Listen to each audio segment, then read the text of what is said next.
Imagine the perfect video store. It would have a great selection, right? Right! Over 10,000. I remember the feeling of walking into a Blockbuster on Friday night, the smell of popcorn mixing with carpet cleaner, the wall-to-wall VHS tapes and DVDs stretching as far as you could see, kids running down the aisles while parents debated between action and comedy. For millions of us, this wasn't just a store, it was the gateway to weekend magic. No more late fees! No more late fees! No more late fees! No more late fees! No more! At its peak, Blockbuster had over 9,000 locations worldwide and was worth $5 billion. Today, there's exactly one store left on the entire planet. How does an empire that big just disappear?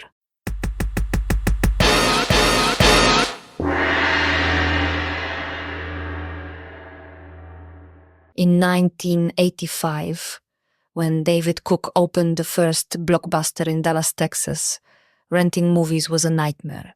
You'd drive to 3 different mom-and-pop video stores hoping they had the movie you wanted. Most of the time, you'd settle for whatever was left on the shelf. Cook had a different vision. What if one store could have everything? What if you could walk in and actually find what you were looking for? He used computer systems that were revolutionary for the time, tracking inventory in real time. While other stores had maybe 200 movies, Blockbuster opened with 8,000 titles. It wasn't just smart, it was genius. Within a year, they were franchising. Within 5 years, they were everywhere. Blockbuster didn't just change how we rented movies. They changed Friday nights in America. But success this big always comes with a price. Nobody has the movie I want. Hey, if it's on video, Blockbuster probably has. The 1990s were Blockbuster's golden age. Remember Be Kind, Rewind, those late fees that made your parents furious, the panic when you realized you'd kept Titanic for a week. That was all part of Blockbuster's master plan. Do you have any children's videos? Sure. See, they weren't really in the movie rental business. They were in the late fee business. Those $3.50 late fees generated over 15% of their revenue. Millions of customers hated them, but they kept coming back because there was nowhere else to go.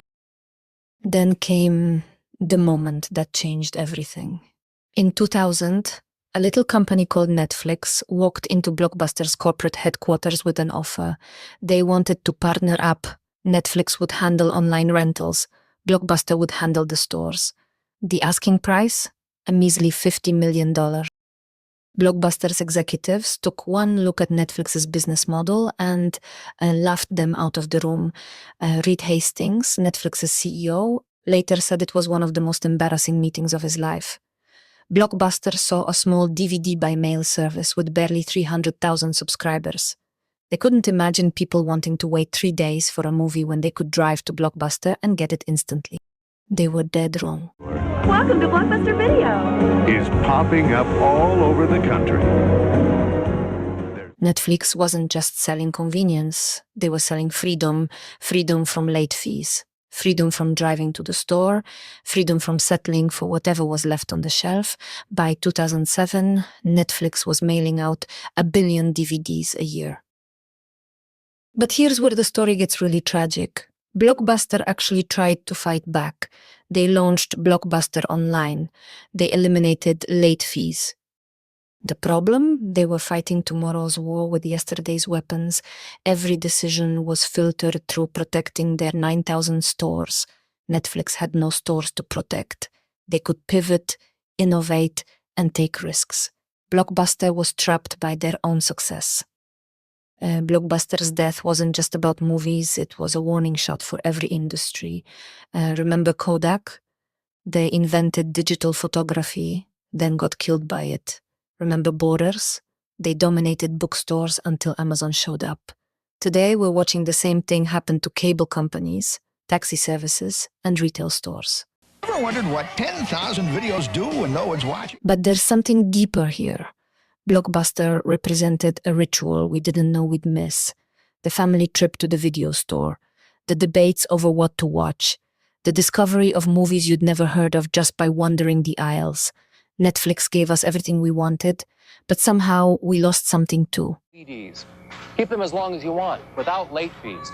Then when you're done, look, prepaid envelopes. That last Blockbuster in Oregon has become a pilgrimage site. People travel from around the world just to rent a movie the old-fashioned way, because sometimes the journey matters more than the destination. So, you're being controlled by someone on Netflix.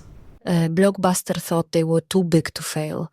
They forgot that in business, like in life, the only constant is change. Their story isn't just about a company that died. It's about what happens when you stop listening to the future. If you want more stories about the rise and fall of the things that shaped our world, subscribe to Hype Scoop. We break down the moments that changed everything.